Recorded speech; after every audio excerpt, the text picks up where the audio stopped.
Wilbur tagged along at Fern's heels.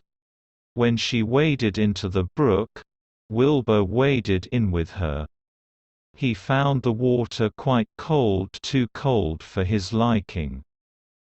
So while the children swam and played and splashed water at each other, Wilbur amused himself in the mud along the edge of the brook, where it was warm and moist and delightfully sticky and oozy. Every day was a happy day, and every night was peaceful. Wilbur was what farmers call a spring pig, which simply means that he was born in springtime. When he was 5 weeks old, Mr. Arable said he was now big enough to sell, and would have to be sold. Fern broke down and wept. But her father was fin about it. Wilbur's appetite had increased.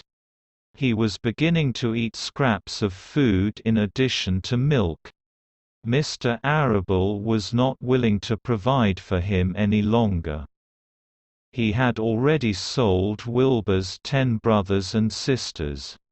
"He's got to go, Fern," he said. "You have had your fun raising a baby pig, but Wilbur is not a baby any longer and he has got to be sold." "Call up the Zuckermans," suggested Mrs. Arable to Fern. "Your Uncle Homer sometimes raises a pig. And if Wilbur goes there to live, you can walk down the road and visit him as often as you like. How much money should I ask for him?" Fern wanted to know. "Well," said her father, "he's a runt. Tell your Uncle Homer you've got a pig you'll sell for $6, and see what he says." It was soon arranged.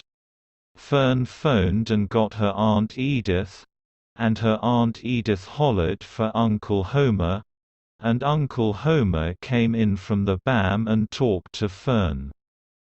When he heard that the price was only $6, he said he would buy the pig.